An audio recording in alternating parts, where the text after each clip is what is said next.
Warning. This episode contains brain food that will lead to improved emotional and social intelligence.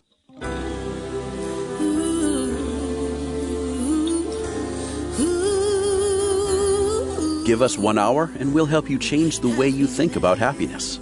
Harvesting Happiness with Lisa Cypers-Kamen is fresh, optimistic, and purpose-driven media that promotes well-being from the inside out. Each week, Lisa spotlights diverse trendsetters and change agents who are the greatest contemporary thinkers and doers, devoting their lives to creating a better world in which to live. Your host, Lisa Cypers-Kamen, is a widely recognized applied positive psychology expert, author, documentary filmmaker, and lecturer specializing in optimal lifestyle management. Let's get to it. Here's Lisa.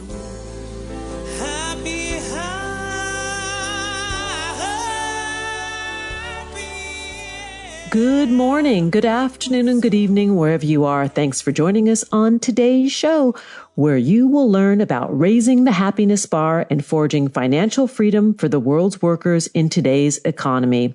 This episode is part of the Positive Business Conference series recorded at the University of Michigan Ross School of Business, where industry leaders gather to promote greater well-being and performance through connection with self, others, and society for the greater global good. To learn more about the Positive Business Conference at Ross School of Business at the University of Michigan, please visit www.positivebusinessconference.com. My first guest today is Sue Ashford. Let's join that conversation. My guest today is Sue Ashford. She is the Michael and Susan Jandarinoa Professor of Management and Organization and current chair of the Management and Organizations Department. Sue researches and writes on how to be more effective in organizations, whether that is being more proactive, acting more as a leader, or selling your ideas and issues. She also has spent the last decade researching those who work outside the organization on their own as independent or gig workers, creating a happy work life. And the talk that you're giving here at PBC is Thriving in the New World of Work. And I am so eager to talk with you about this because we have a virtual team. Harvesting Happiness is made up of people from all around the world that work on our stuff over here, on all things H, we call it. And it's a gig economy. More and more businesses and work is being done in this style. And it has benefits and it has some challenges. Exactly. Talk a little bit about both. So the title of the academic paper we wrote is Agony and the Ecstasy in the Gig Economy, because it has both. It has some challenges that are difficult and some things people love. Do you want me to just keep going talking about that? I think that in my view, and correct me if I'm wrong, that the gig economy really took flight with the last recession.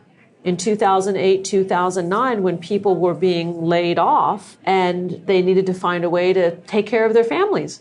Yeah, that is one trend. I mean, it's interesting because in some jobs have been done this way always throughout history. You know, novelists work in a gig economy way, painters work in a gig economy way. But yeah, it's certainly taken off. For example, when we started this research, no one called it the gig economy. So that's a new label to capture this kind of working, way of working. And in addition to the recession, laid off, needed to go there, a lot of people are just starting to go there by choice. They don't like the tight control systems in organizations, the drudgery, the politics, and they make a choice to try to create a better life.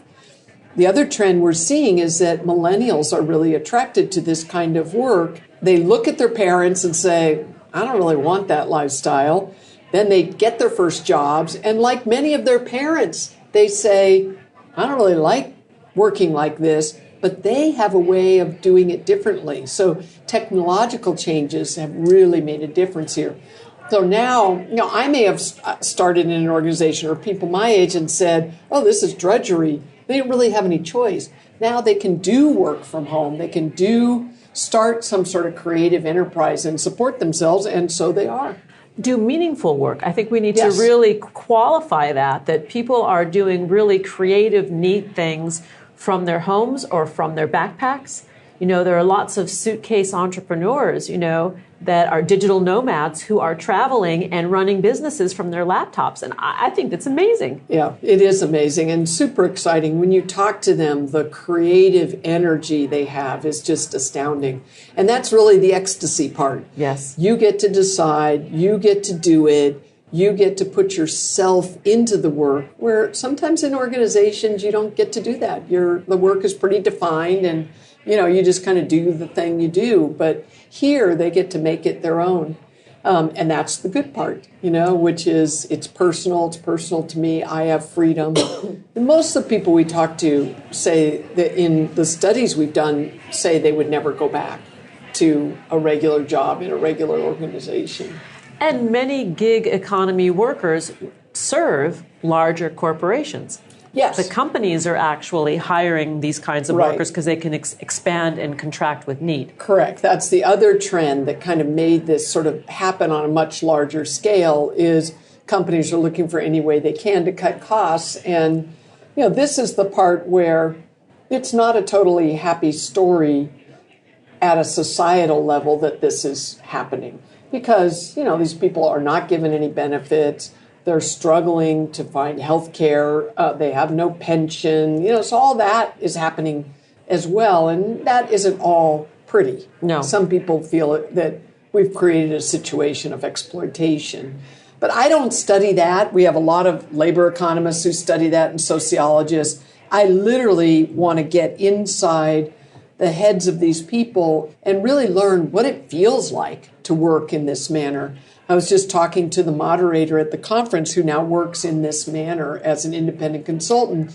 And he said, I didn't have any eye view into what it's like, because I've worked in companies all my life and now I've made this shift. And, it would have helped me to know more about what does it feel like? What's the day-to-day experience like of working in that way? As somebody who does it myself with the work that I do, because I'm a consultant as well, I find it very liberating. I work when I want to work. I don't work when I don't want to work. And the downside, of course, is, there may not always be work. You may hit a patch where there's not a lot going on. But my soul is my own. And that's probably what you hear from a lot of people. Yes, that again, we're definitely on the ecstasy side. And that is what people like, that it feels creative. It feels... that sense of ownership you have and the flexibility and freedom you have. It's interesting, some scholars early in this whole movement, back in the early O's, did research on contractors to organizations. They said this freedom thing is really a myth. These people aren't free at all. They're so driven by getting that next contract that they're afraid to take vacation days. They're afraid to have any time off. That in fact they're running a rat race that's at a higher level than most people in companies because they don't have any buffer. We didn't find that in our research. The people we studied, we interviewed people that work independently on their own, but they range from independent analysts, executive coaches, consultants, all the way to novelists, artists, painters, sculptors, graphic designers. And most of the people, we didn't get that sense of rat race, of worrying so much. There was a financial precariousness, but that didn't seem to totally drive everything they did. They were calmer about it than that previous research had found. Well, I would also think that if you have a dual income household and maybe one person is in the corporate environment and one person is not, or both work from home in the gig economy, that by the pooling of resources, you have some level of stability. Yeah. But going back to the millennials, I'm really eager to talk with you about this. I work with a lot of young adults, and I find that a lot of them say, I don't know what to do. I have education, or maybe they don't have a college education. Maybe they've been to trade school or to some other certification kind of program. But the idea that they would be doing one job for their lives is of no interest to them. Yeah, it's really been a shift, hasn't it? It's really been a shift, yeah. That they're fearful of complacency.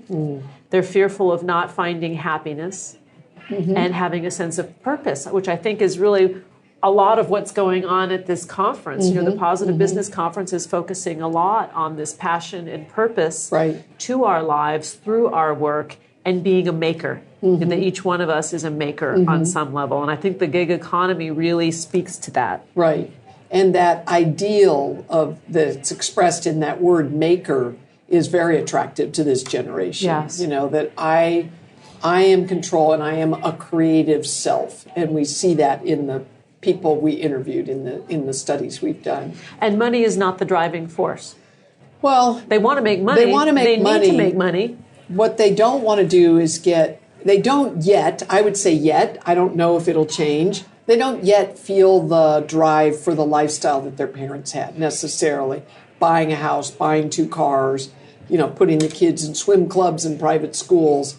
But our studies of people across the age, but these young people that express these things, they don't have kids yet. Right. They're not married yet. They're, so things can change as well. And they will.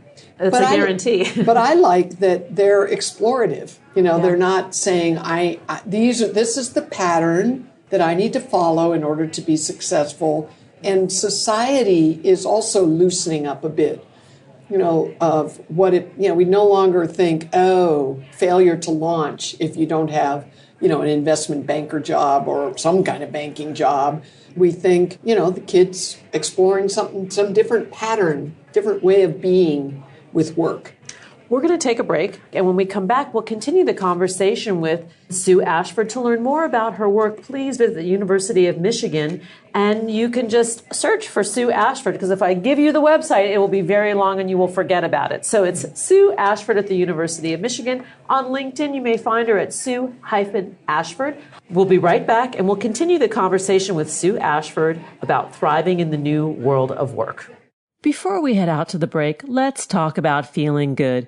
Do you ever experience stress, anxiety, sleeplessness, or chronic pain? Many of us do, including yours truly. Everyone knows that stress cases are not fun nor happy, and that's why I love Feels, premium CBD delivered directly to your doorstep. At times, I run anxious and have trouble sleeping. My research led me to Feels, which is effective and non-addicting. There's never a hangover or high from these CBD products. Feels is consciously made in the U.S. and easy to take. Just place a few drops under your tongue and feel the difference within minutes. Feels works naturally to help you feel better. I use Feels before bed when I most need support in settling down for peaceful sleep. Many folks are curious about CBD products but don't know where to go or how to learn about the health benefits. Feels offers real live human support with a free CBD hotline and text message service to help educate and guide your personal experience. Join me in the Feels community and get Feels delivered right to your door. You'll save money on every order and you can pause or cancel at any time. Feels helps me feel my very best every day, and it can help you too. You deserve to start feeling better. Your mind and body will thank you. Listeners will receive 50% off your first order and free shipping.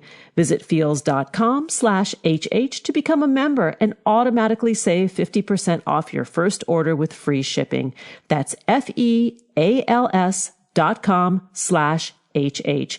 Feels.com/HH. Now here comes the break. We'll be right back, and that's a guarantee. To learn more about cultivating sustainable well-being at home and the office, visit harvestinghappiness.com and explore Lisa's experiential on-site brain fitness workshops, corporate programming, and speaking engagement services.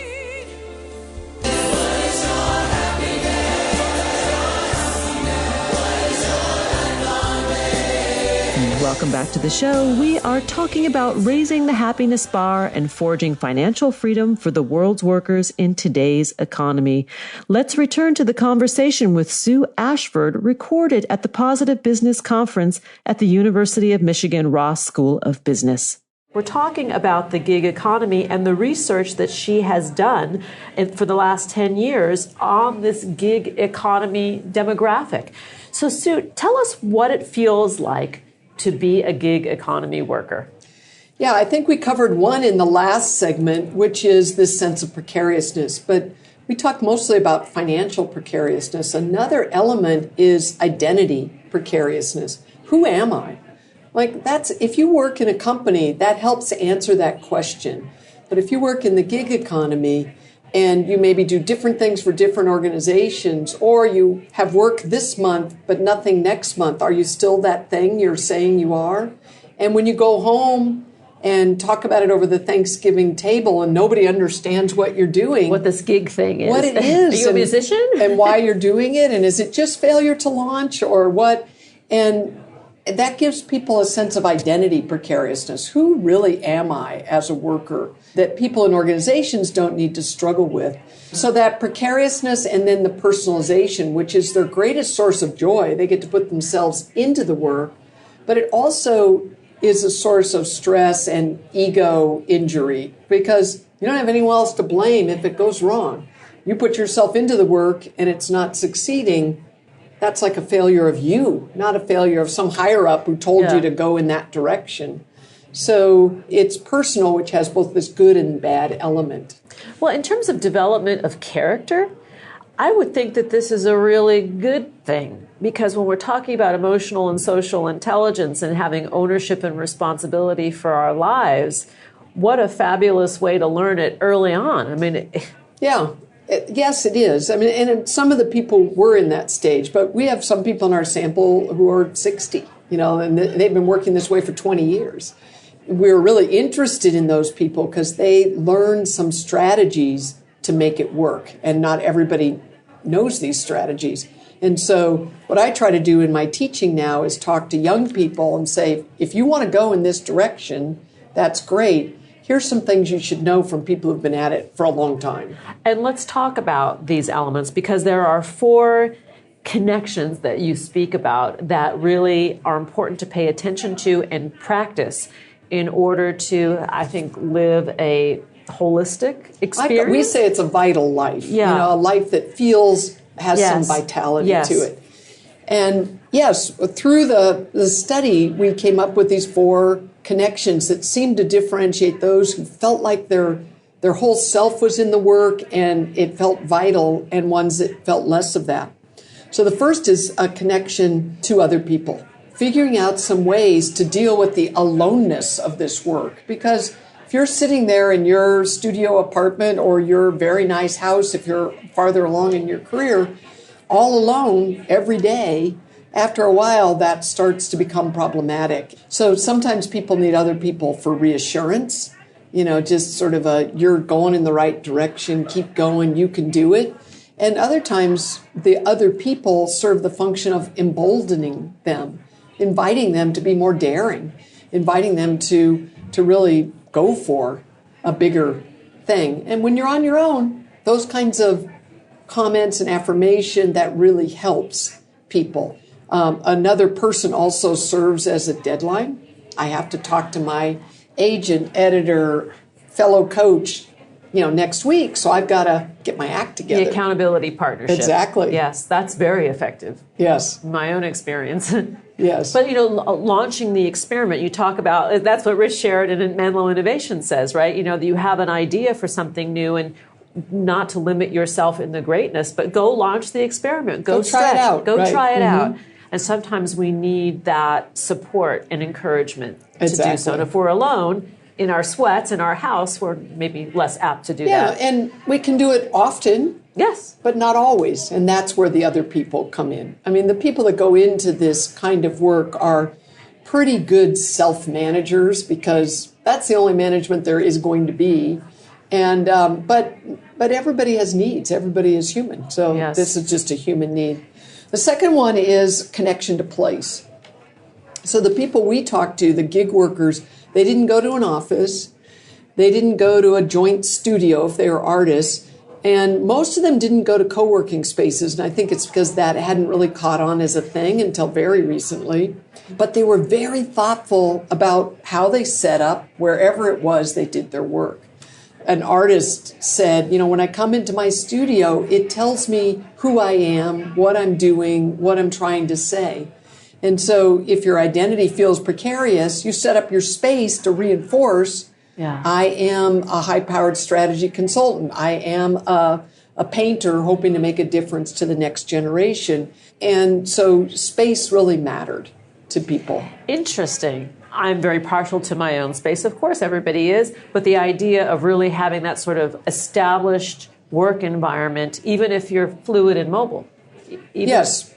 I mean, some people, they went to many spaces, but but the people that had a space talked about it. In my presentation, I talked about this software engineer who described the work world he was going out into almost like a war. It's like I go and I compete for clients and I get the best negotiated deal and I do these things. And then when he described we said, well, where do you do most of your work? And he said, do it in my office at home. My office looks like the cockpit of a fighter jet plane. And I just love this guy who had to go out and be so macho. And he's got this macho kind of office that you could see kind of bolstered him up to go do that thing. He's got Command Central happening at home. Let's talk a little bit about those co-working spaces, because this is, not everybody may know about this. And these are wonderful ways to work and commune with others. And you have a few in Ann Arbor, I've noticed. Yes, we do. So co-working spaces sort of solves a little bit this problem of place, or the place where I do my work, and people, right? So you go and you rent by the month a desk or an office, and there are other people there. And then the people who run the co-working space, in many cases, do things to create sort of a work culture within that co-working space. The most prominent is WeWork, which has become very big nationwide. We're starting to see a reaction to WeWork, which is little co-working spaces, kind of a little more under the radar, but they're decidedly not corporate. And WeWork feels more corporate. Yes. And these are more, like one in Detroit is called Bamboo something, and, it's a space where the owners are, it's their only co-working space. They're not hoping to franchise nationwide, and they really try to create a connection with the people who work there and create connections among them. So it has a different vibe. So there are probably social events, maybe there is exercise that's going on there. I know that at some of the WeWork facilities, I was at one in New York City, for a very large corporation actually had space there. Yes. And they just liked it. They liked the social aspect. They would, like a restaurant, bar, there was full meal service. It was quite high end. Quite high end, yes. So that's happening. The third thing our people did was they created connections to routines. In other words, they had two different functions. One man said, I get up in the morning, I shave, I pray, I get coffee, and I go to work. It just happens to be in my basement. But I go through those steps every morning. I don't work in my jammies. I dress, not corporate, but I dress, up to go to work. And I go to work. And that tells me I'm no longer in my home space, I'm in my workspace. Other people talked about things they did at the end of the day to now be off duty and in their home space. And then the third routine is like, when you hit that stressful, dark spot, people talked about routines they could use to get going again. Motivation. Jumpstart. Yeah, because the day-to-day experience for these people is very fixated on productivity. How do I stay productive, get productive, stay productive, get back to being productive at my real work?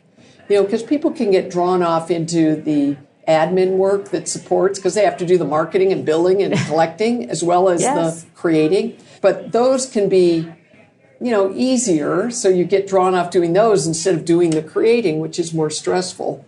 And that was tied to heightened emotions. I mean, the people we talk to describe more emotions than people in organizations typically do. So more highs, more lows, and more oscillation between the two. And a lot of it was tied to productivity. If I'm having a good productive week, I feel really great. If I'm not able to get myself working, I'm procrastinating, or I'm just doing admin, then I feel terrible, then it's harder to work. So it's these four connections kind of help with that. So if you have a routine that you follow, you do that every morning, and before you know it, you're working without even thinking about it, because you just followed your routine. Well, and structure is our friend. I mean, just as human beings, we really need it. We need to have some order to our lives, because the order keeps us focused. It keeps us in forward momentum. And that's regardless of what space we're working in. Exactly. My favorite very short quote from one of our writers was, routines are the wardens of accomplishment. Ooh. So, by having a routine, it's like a prison warden. It makes you accomplish what you really want to accomplish. And I mean, the same organizational skills apply when one is working in the gig economy or working as a consultant on one's own, right? Or at a company. Yeah. I mean, in the audience today, I said, how many work as gig workers? And it was a very small percentage because these are more organizational people. Then I said, well, how many have some part of your work where you have more autonomy, more freedom to decide to do it one way or another? It's long term, so you could start right away or delay. Then almost every hand went up. And I think what these people have learned to do so well has lessons for people in organizations who are doing work where they have a lot of autonomy. Yeah. I mean, how do you get into your workday without distracting off into doing email, which is a comfort zone? Like, I'm just doing email. It seems important, but it's not really what I need to do today. Right. I need to be getting down to write that proposal or that chapter of that book or whatever. Yeah. It's interesting. I'm one of those people that I can sit at my desk for hours and not move and stay on point, and then I have to pry myself away from the desk and say, no, go take that hike now, because if you don't do it now, you're going to be exhausted at 6, and you won't be able to move. So I will force a long break in the middle of the day, and then I can come back to it. I want to go over one more connection, which is connection to purpose. People that felt some connection to a bigger reason for doing what they were doing, they could see that connection, were able to feel more vital in this kind of work. So, for example, this one guy, he was a consultant to songwriters. He helped them write their songs and publish their songs. And he said, Ronald Reagan said, America is a song culture. And I like to think I play a role in that. So it's the same work, but he sees it in this bigger canvas. And by seeing it in that bigger canvas, it elevates his sense of self more. Which we all need. We are purpose-driven. And people working on their own need it especially. Yeah. Thank you, Sue, for joining me on the show. To learn more about the work of Sue Ashford and thriving in the new world of work, please visit her at the University of Michigan's website and enter S. Ashford on the search bar. And you can find her on Twitter at Sue Ashford and on LinkedIn at Sue-Ashford. Here comes the break. We'll be right back. Did you know that happiness is actually good for your health? Happy people live longer, are more productive, and make better partners, parents, and professionals. Connect with us on Facebook at Harvesting Happiness and follow Lisa on Twitter at Lisa Kamen for a daily dose of inspiration.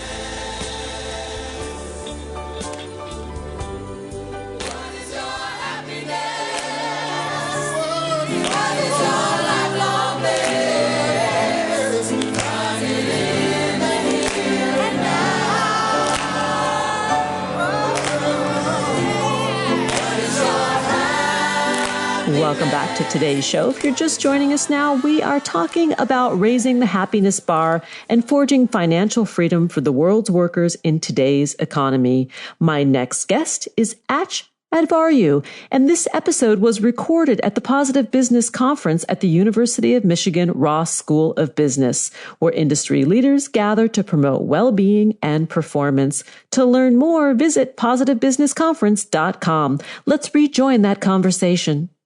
My guest today is Ach Advaryu, and he is an economist whose research focuses on alleviating barriers to economic opportunity in low-income country contexts. He often works with large firms to design and evaluate worker well-being programs that have the potential to improve workers' lives as well as improve business outcomes for firms. He has a PhD in economics from Yale and was on the faculty at Yale before joining the University of Michigan's Ross School of Business in 2013. Thanks so much for joining me, Ach. Well, glad to be here. Oh, and you are giving a presentation entitled Well-Being and Our World.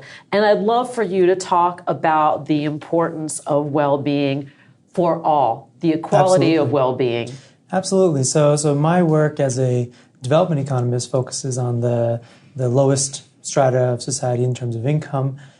So we work with the poorest workers in the world. What we came to realize was that the well-being of individuals in general is more and more in low-income countries, but around the world really tied to how these workers are treated in the workplace, right? So most workers who work in large firms in low-income contexts have really, really hard lives, both at home as well as in their work environments. So how can making their lives a little bit easier in specific ways generate changes for their own well-being, for their happiness, for their physical health, emotional and mental health, for the well-being of their families and communities? And then how does that translate into better business outcomes for the firms that they work in? That's the basic question that I try to ask in my research. And in terms of selling companies at the corporate level on the value of investing in sort of the lower level employee, what has to go on besides proving that the ROI is going to go up? That's right. So that's a great question. So first, I think there's the idea that a lot of companies, if you look around the world, do have a focus, or at least a stated focus, on the sustainability and the well-being of their workforce. Now the question becomes, you're going to get these outliers who really love their workers and do great things for them and invest in them. But across the broad swath of industry across the world, you're really only going to convince employers to do things for their workers if you convince them that it's going to affect their own bottom line. That's the sort of hard-nosed, cynical economist point of view. So what we try to do is to tie the impacts of worker well-being interventions into their impacts on business outcomes. So I think a sort of necessary condition we feel for the sort of scaling of programs at the wide scale is going to be that the program actually generates ROI for the firm. Now, I think as you were mentioning, that's not enough. I think it takes a lot more to convince firms to adopt. And those are some of I call it the science of scale. Those are some of the important questions that we're trying to tackle through my own work in the academic sphere as well as my work with my nonprofit. We take proven innovations and we try to scale them by changing the incentives that managers have to adopt, by conveying information to the right parts of the managerial hierarchy, and by just changing the conversation more broadly about the importance of well-being interventions. And when we talk about the kinds of interventions that you are encouraging, they're not really terribly complicated, are they? No, often they're not. So it's often just about realizing a missing link. There's lots of reason to believe, for example, that the health of a worker, the physical or emotional health of a worker, is going to be tied into their productivity. Right? That seems like a very reasonable hypothesis. Yeah. But now, how do you go from that to getting a big employer to invest in workers' health in a context where there's not a lot of extra profit margin to go around, right? A lot of these large-scale firms operate at very slim margins. Right. How are you going to convince that firm to go and give, an extra bit of that margin back to its workers? Well, the way that we think about this is that we need an evidence base, right? We might know sort of intuitively that, for example, if you're sick all the time, you may not show up to work, and that might influence your productivity, your team's productivity, and how long you stay on at the firm. But what does that cost to the firm for you to be sick, right? Yeah. What are the hard numbers? How does that translate into the firm's bottom line, their profits? And so that's the sort of evidence base that we're trying to provide, and thereby kind of make that missing link as clearly as possible for firms. So what are some kinds of interventions? And like one pops into my mind as you're describing that. You have an employee that is sick all the time, or a group of employees. Can it be something as simple as offering fresh juices at break to give them something that boosts their immune systems? Yeah. So just on the topic of health, I'm working on 2 interventions, one related to physical health and one related to mental health. So the one related to physical health is tackling anemia in a worker population of women in low-income contexts. We're doing garment manufacturing in India. And so there, the rate of anemic women in India is very, very high, particularly in low-income populations. And so when we went into these factories that we're working in, and we tested everybody for their hemoglobin levels, we found that a staggering fraction of them, something like 40%, were either mildly, moderately, or severely anemic by WHO standards. Wow. And so we actually designed an intervention where we're basically providing iron supplementation as well as other sort of informational changes about dietary requirements related to iron to targeted members of that anemic population. And we're tracking out the impacts that has on productivity. in the workplace. It makes perfect sense. And the supplementation, offering the supplementation through The work, firm, exactly, is showing the employee that the firm cares. Yes, they care about the bottom line, but it is integrated. You know, Right, it works together. I think that's right. So I think it generates the potential for some reciprocity, or the feeling that workers are appreciated, that they might then sort of feed back into their own work and their own sort of purpose at the firm.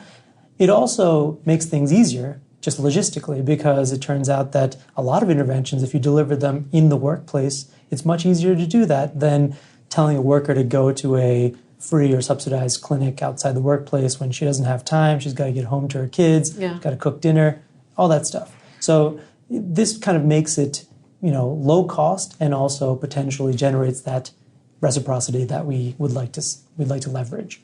The other intervention that you're working on, you mentioned, is mental health. That's right. In what country? That's also in India. A lot of my work revolves around low-income workers in India. And so what we're doing there is the rates of anxiety and depression spectrum disorders are very, very high in low-income populations in India. And when you consider that a lot of the workers who are coming into industrial jobs, particularly women, are starting formal sector work for the first time, they're moving to cities for the first time in their lives, they're seeing skyscrapers for the first time in their lives. There's just a massive change in their life. And so to go from a village to that environment where you're working 9 to 5 for the first time has potentially sort of life-changing impacts on you, and you need a sort of guide through that. So the program that we designed combines what we call a buddy, which is basically someone from your area who's migrated to the city before you and is kind of used to that migration process, has lots to say about the experience and can share that with the sort of junior buddy, with a cognitive behavioral therapy intervention. So this is basically low-cost, light-touch mental exercises that you can do that have been demonstrated in a lot of settings to have beneficial impacts on mental health. So we feel that combining this kind of friendship, or just tapping you into the right network of people who kind of have your same experiences, as well as giving you some of the tools that you need to really parse through all the various huge mental changes that are going on in your life, might result in beneficial impacts in terms of your mental well-being that then are going to translate into business outcomes.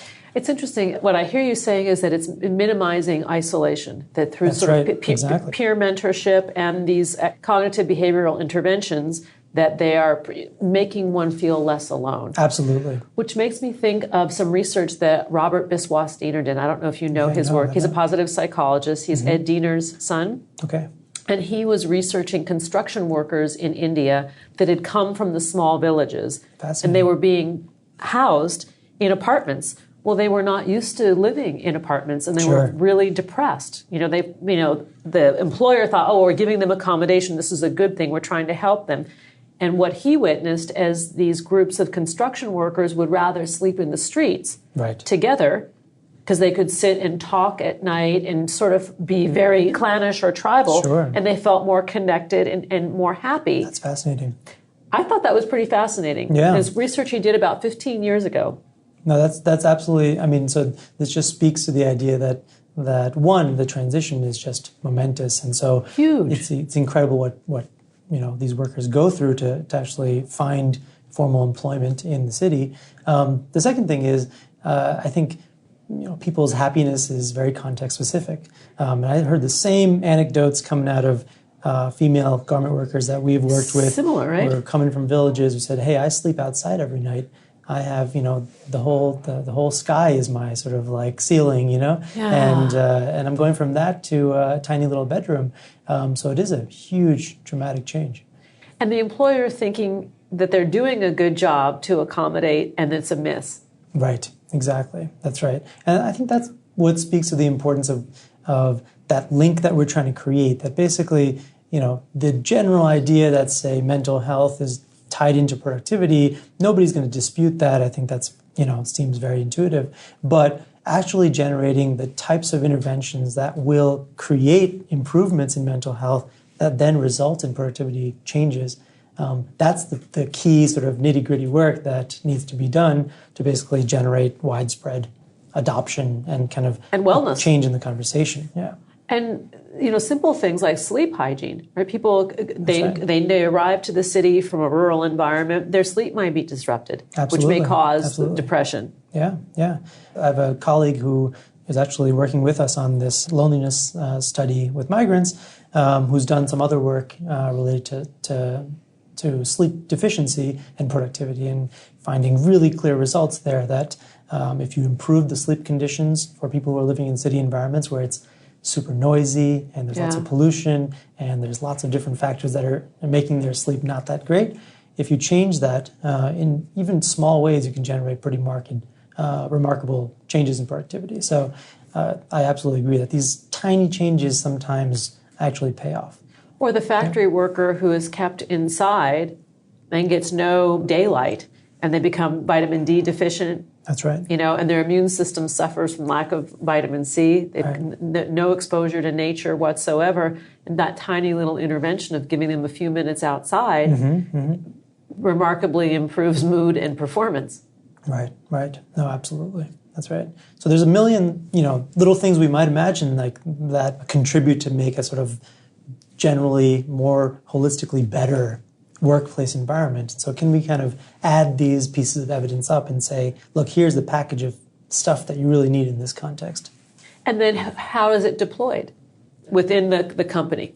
Yeah, so the way that we generally work on this stuff is, coming from the academic background, we want the most rigorous evidence possible. The way we deliver that is usually by structuring randomized controlled trials in real-world factory environments. So the idea is if we have an intervention, first we kind of figure out what the right intervention within a particular class of things to do is. So for example, with this cognitive behavioral therapy work that we're doing and pairing up buddies with each other, we designed a curriculum that based on kind of a human-centered design approach where we went and asked workers about what they want from their friends and what they would like in terms of structured interaction. So, sourcing that from the ground up, we developed a program. We think this is a good potential solution. Now we have to test it. So we essentially engage with several factories.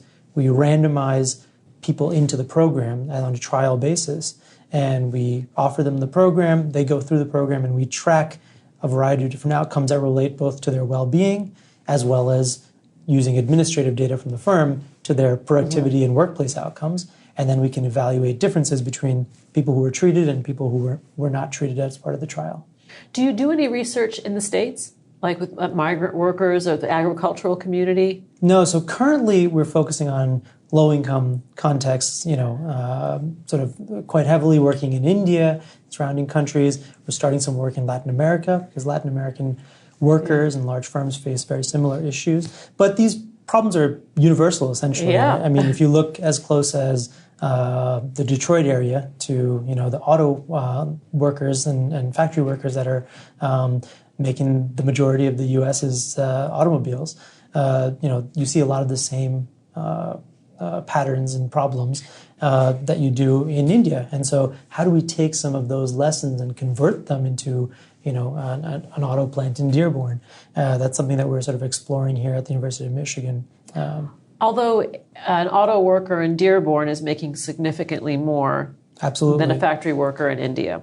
That's right. Or a picker in a field in California. That's right. So sometimes the income differences are pretty dramatic. Although I will say, some of the same problems around the fundamental labor market issues that workers face are kind of the same. So, for example, in the U.S., if you look at fast food restaurants, the rate of worker turnover is, incredibly high. It's between 50 and 100% annually, depending on the type of restaurant you go to.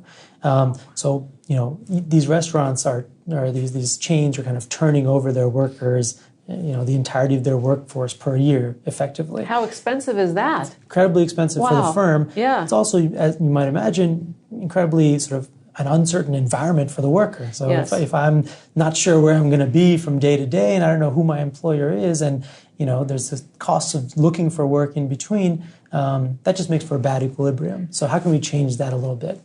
Yeah, I'm just imagining for the worker the stress level of not knowing, am I going to be Incredibly fired? Am I going to be let go? Oh, do I have a job? Am I going to be Exactly. able to feed my family? Right, exactly. It goes back to those basic needs that if you're just worried about securing your basic needs, happiness is not really figuring into the equation. That's right. Quality of life is not really even figuring into the equation. Sustaining life is Right. is the goal. Yeah, and as we're talking about mental health here, there's a very clear poverty trap between mental health and poverty or uncertainty of income. So when you're uncertain about your income, like you said, you have incredible stress levels. You're worried about who's going to put food on the table the next day. That actually ends up taking up a large part of your cognitive space and cognitive ability, and so that doesn't leave very much room for doing productive things. Yeah. In an ideal world, what would an ideal corporation look like, or their program look like, to serve this population? That's a great question.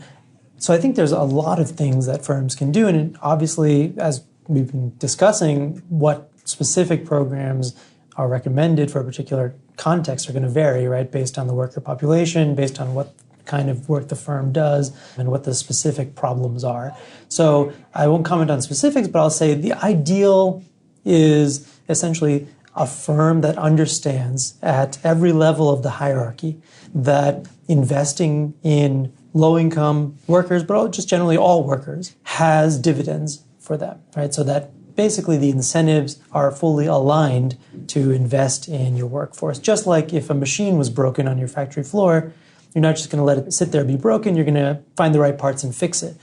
Well, you can think of workers the same way. If we find something that's broken about our workers, if we find something that is hurting them or that is constraining them from being their best selves, then let's figure out how to fix that. And that's going to generate rewards for the firm as well. So I would say, if you buy into that concept, then I think you come closer to realizing that ideal. And then how exactly you do that and which programs you use depends heavily on the context. But going back to what the programs are, in essence, these are all low-cost interventions. That's right. A lot of them end up being quite low cost. So it depends, again, context specific, but if you look at an intervention that another one of the things we're doing in India and very interested in is looking at worker and management communication. So the basic idea that workers should be able to communicate up the hierarchy, to give suggestions, to point out flaws in the system, to communicate grievances, to talk about abuse. We've been hearing a lot about the Me Too movement. One key feature of that is the ability for a worker to communicate to somebody, hey, I'm not happy here and there's some abuse going on, et cetera. So how do we actually generate that kind of system? Because even if you have the best boss in the world, if it's not easy to talk to him or her, then you don't enable that communication to flow naturally. So in the context where we're working, we're designing a tool that's sort of comprehensive in terms of the ways that you can communicate with your workers. So through SMS or text message, through an app, as well as through voice recognition software that lets you communicate digitally into a system that sends your comments into a dashboard so that you can communicate directly with someone in HR if you have a problem, if you have a grievance, et cetera, and they can communicate with you, but you can leave that anonymous if you would like. I was going to ask you about the anonymity. Absolutely, that's key because, as you might imagine, people are fearful. People are very scared, particularly in consequences where you're looking at, or in circumstances where you're looking at, very low income or workers who have generally not been given power in society. They are very beholden to the power structure, and they find it very difficult to communicate something when they feel that there might be retribution, and so. Guaranteeing anonymity is one key feature of the technology. But we're also realizing that it's not just about the technology, it's also about incentives to do the right thing. So, if you might have the prettiest, most functional app in the world, but if I communicate a grievance through that app and you as my employer do nothing to solve it, then that's not helping us, right? Right, that's only the vehicle. That's right. It's not the solution. Exactly. So as with many things, technology alone is never the solution. It's always that and understanding what the incentives are at every level, at every stakeholder and kind of aligning those incentives as best as possible. In Indian society or Indian corporate society today, do you find in your research that the management is valuing the well-being of the worker, or are you having to do a hard sell on that? At the fear of generalizing, I would say it's more the latter. So, it's generally a hard sell that involves thinking about ROI, frankly. Yeah. And that's what, you'll see around the world, especially in industries that have very slim profit margins. If you only have 1 or 2% to spare, then it's a really hard sell, Sure. and you have to make sure that what you're doing or what you're investing comes back to you. And so, and honestly, we find that that's much better than twisting arms anyway, right? There's only so much that you can do with a stick. At some point, you got to use the carrot too. Yes. So what we try to do in all of our scale-up activity is lay out the business case to the right layers of management to basically say, look, in addition to being viewed as a good employer and, sort of being good people, this will actually generate business benefits, and here's how much you can expect. I was watching a piece, I can't remember if it was on CNN or MSNBC or one of the channels about, I think it was factory workers in India that had vision issues, and they didn't realize how visually impaired a lot of the workers were. Absolutely. And then I think it was a nonprofit that had come in and had given eyeglasses to most of the employees because most of them needed it, and how productivity scaled off the charts as a result. Yeah, it's quite incredible. So there is some work that I'm aware of, published a few years ago with tea pickers that did this, where just corrective vision intervention. That might have been it, not factory tea pickers. So we're actually working with that same group in garment factories now, because as you can imagine, doing tiny little stitches or putting buttons on a shirt, it's the same takes thing. Very, very fine a vision activity. And if you don't, if you have problems with vision, then you're going to find it much harder to do that work, and that might lead to other things like headaches and back pain and other types of physical problems that then hamper your productivity further. So we're actually working with this group to come in and deliver free or subsidized glasses for basically very common vision problems that people can pick up right after they get diagnosed with a vision problem. And the really interesting thing I think about this from the perspective of an economist, because I'm not an ophthalmologist and I know very little about vision correction, is the behavioral piece, because it's not just about giving people these glasses, but as you know, I see that you've got your glasses up on your your head at the moment. It's sometimes very hard to get people to actually keep their glasses on. And if you've never had glasses before, if you've ever given, say, like a toddler who needs vision correction some glasses, it's very hard to keep those things on. Yes. And similarly, if you've gone through life just having some vision issues, but basically not wearing glasses, it feels very foreign to do that. So how do we change that very fundamental, very kind of intimate behavior in a way that actually generates take-up? And so that's the sort of behavioral question, I think, that warrants an economist like me being on that study, is how do we actually keep those glasses on?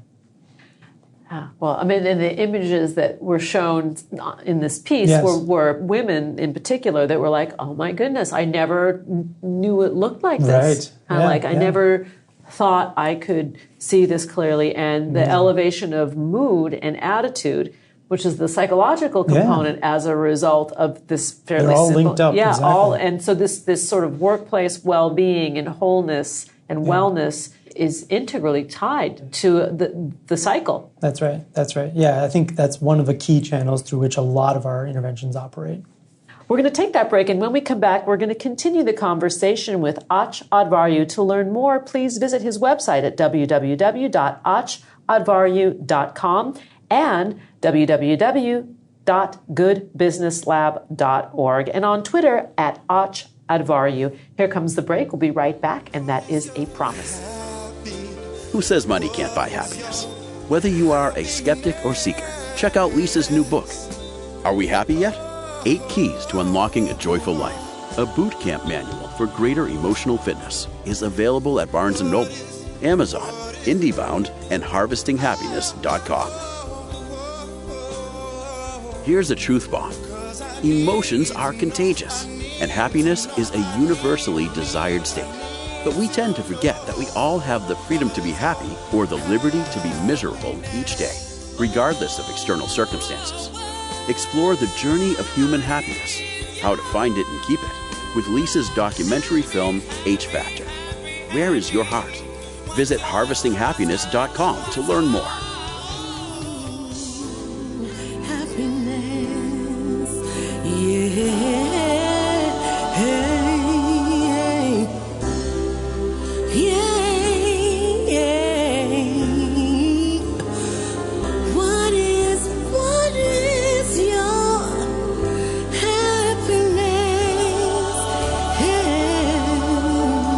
And we are back, continuing the conversation with my guest, Ach Advaryu. This was recorded at the Positive Business Conference at the University of Michigan Ross School of Business, where industry leaders gather to promote greater well-being and performance. We're talking about raising the happiness bar and forging financial freedom for the world's workers in today's economy. Let's get back to that discussion. So, Ach, tell us a little bit about the work that you're doing over at the Good Business Lab. Sure. So, we've been talking about worker well-being and how it ties into better business outcomes. So what we do at the Good Business Lab is essentially all the nitty-gritty that we need to make that link more salient, find the evidence base that actually generates interventions that succeed at improving worker well-being while also having that translate into business outcomes that improve. And then when we find those interventions, scaling that work from a pilot setting that we use for testing to a wider scale where we can have many firms and many millions of workers being affected. So I want to ask you kind of a funny question, but I think you'll get where I'm coming from. I was watching Chasing Life the other night with Sanjay Gupta, and he was focusing on the Prime Minister of India's new initiative to return back to Ayurvedic medicine and yoga as part of really adopted as a nationwide... a nationalistic. Yes, a nationalistic initiative. Mm-hmm. Really, we're not talking about anything that is more expensive here either. Right, that's I mean, it's similar to really what you're saying, like utilizing resources that are there that would be easily embraced or adapted by people. Absolutely. And I mean, I'm just going to ask you about yoga. I mean, where does yoga fit in this environment, if at all? Yeah. So I once visited an organization called SEVA, the Self-Employed Women's Association, who also works in India. And I had the most wonderful experience there. They invited me. They have a yoga session every morning for anyone who would like to come. And wonderful, I think it was like 6:30 a.m., yoga session, just set the right tone for the day. I can completely see how doing that in a structured way at a wider scale generates benefits. And I think, something that a lot of wellness initiatives kind of focus on. If you look, for example, at large universities here in the U.S., Michigan has an initiative that does a whole bunch of really interesting stuff called M Healthy. And part of that wellness initiative, is yoga classes that are subsidized or free for the faculty and staff and other members of the University of Michigan population. So you often see this as part of wellness programs. What we would do at the Good Business Lab is say, this sounds like a fantastic category of an intervention.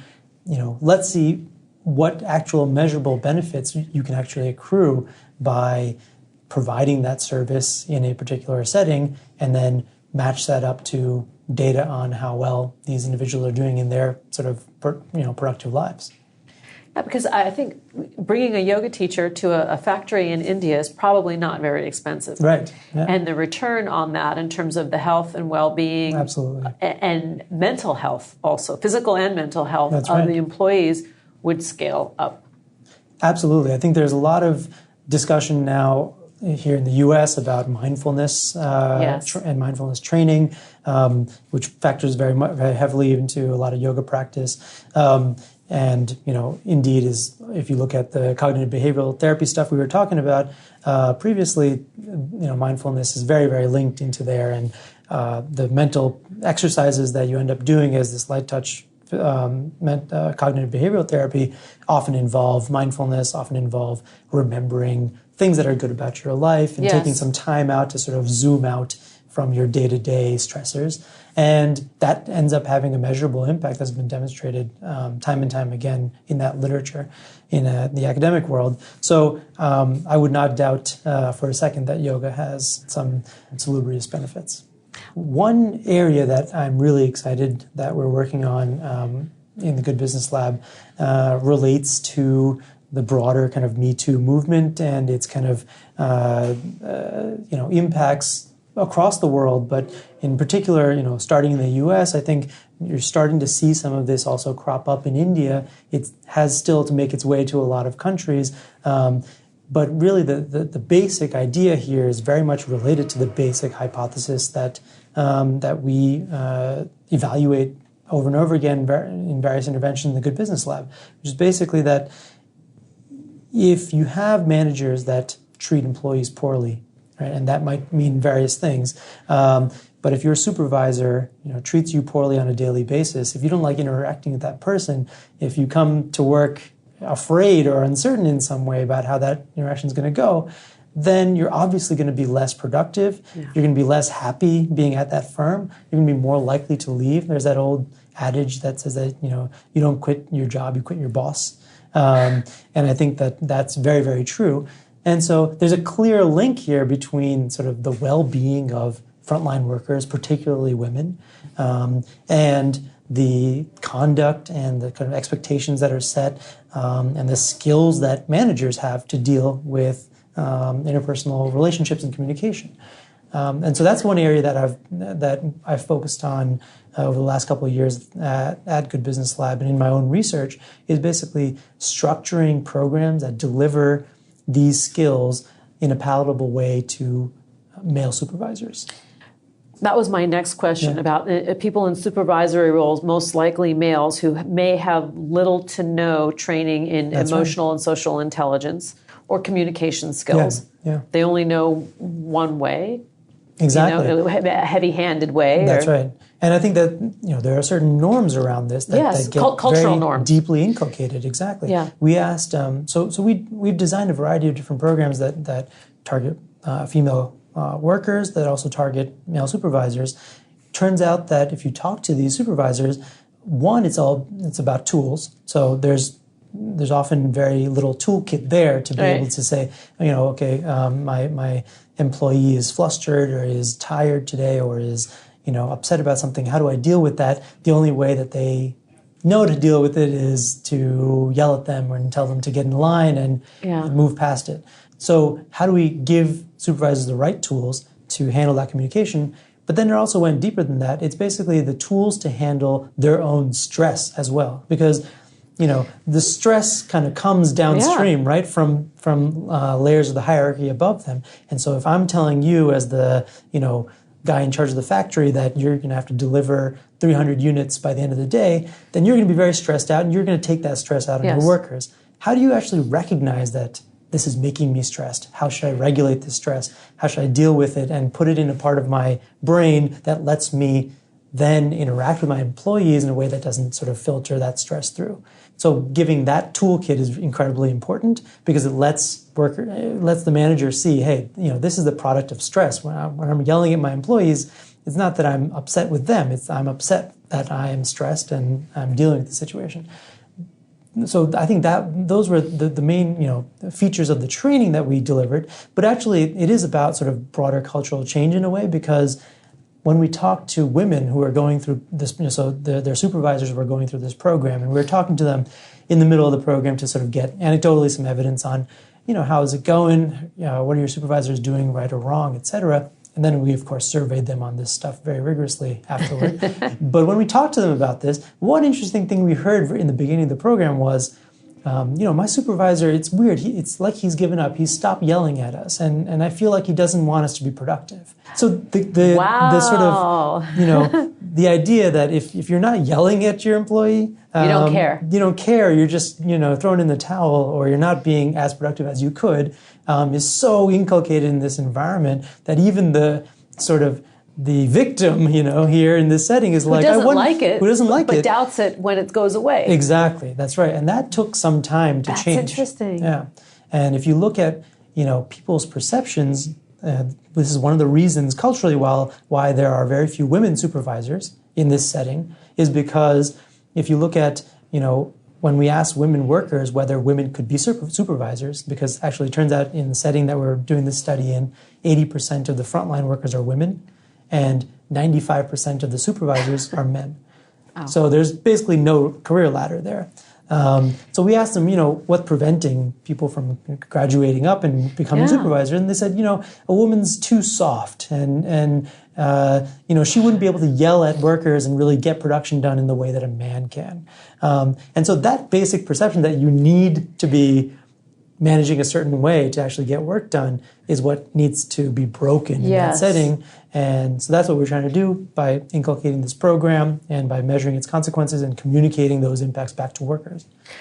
It's my understanding that India is one of the fastest growing middle class economies in the world. That's correct. So things are changing as a result of that. I mean, what you're talking about is sort of the frontline worker, as you refer to it, but how about in other aspects of commerce within India? Is the role for women changing? Are they able to take on supervisory roles? Yeah, absolutely. So it's really sort of industry dependent, obviously. But if you look across the Indian economy, I would say there is still very much the sense that certain sectors are heavily gendered towards men and certain sectors towards women. So the garment sector, which I work in a lot, has lots of low-income frontline workers who are women. Yes. But that's more the kind of exception than the rule. Most sectors, I would say, are much more gendered towards men, particularly in higher up roles. So I haven't seen the sort of statistics on, as you move up the managerial hierarchy, how does the percentage of men decline, but I think it's fairly rapid. So it's still the case that in most sectors in India, I would conjecture that it's heavily, the tops of the hierarchies are heavily dominated by men. Yeah. And I'm thinking also of call centers, people who are moving up the ladder. That's right. In their stations slightly, but it's still very much a frontline job in what's going on there. Yeah, no, you're absolutely seeing, over time, and particularly in urban settings, I would say that this is, tends to be different than in more traditional, more sort of, settings like in rural India where you're much more tied to custom and social norm. In urban settings, I think you're seeing a much more rapid progression of women up the hierarchy. What's interesting, I had this flash image in my mind. I spent a bit of time in India a few years ago, and it was in rural India. It was in Rajasthan. I remember seeing all these construction workers. They were all women.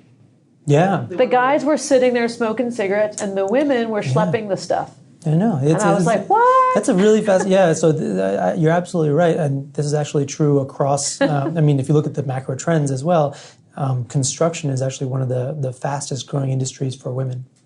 In India? In India, yes. That's fascinating. Yeah. And what is the why? That's a great question.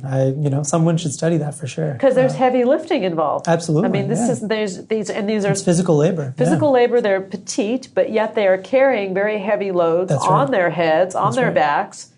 And I was like, this is phenomenal. Yeah, no, so if you look at agriculture in India, while there are certain gendered roles, both women and men participate in most parts of the agricultural process, which is obviously also highly physically intensive. And so I think the idea that, that you need, a man to do certain sort of level of physical tasks or, that men are sort of more present in those sectors is maybe less prevalent as a idea or perception in India.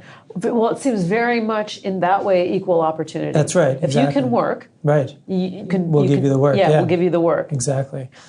I think that your research is fascinating, and I love about what you're doing, particularly focused in India, is looking to a sector of the population that is normally underserved when we think of well-being and employee benefits, and finding ways to give services that raise the overall well-being level of the individual and the community. So, well, thank you very much. I appreciate that. It's very, very inspiring. I think we're probably out of time. To learn more about the work of Ach Advaryu, please visit www.goodbusinesslab.org. You could also visit achadvaryu.com, but then I'd have to spell it out, which would confuse you even more. But I'm sure that we can find you through Good Business Lab. Yes, you can.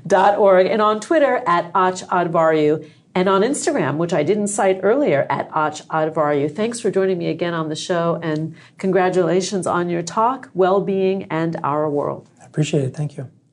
Thanks for joining us on Harvesting Happiness. This is Lisa Cypers-Kamen, and my guests today, Sue Ashford and Ach Advaryu, wishing you kind thoughts, kinder words, and the kindest of actions. Until next time, remember, happiness is an inside job. Happiness is your inside job. Go out and rock your day.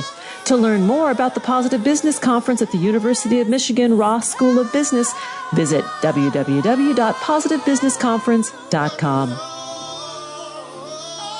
Keep harvesting your own happiness anytime and anywhere from the comfort of wherever you are. Subscribe, listen, and share hundreds of downloadable episodes via our free app or from our libraries at toginet.com, iTunes, Google Play, and other fine podcast platforms. To learn more about Lisa's global consulting services, please visit harvestinghappiness.com. Spread more joy by liking us on Facebook at Harvesting Happiness and following Lisa on Twitter at Lisa Kamen. Harvesting Happiness is produced in collaboration with TogiNet Radio, KBUU Radio Malibu.net, and is available on PRX, the Public Radio Exchange.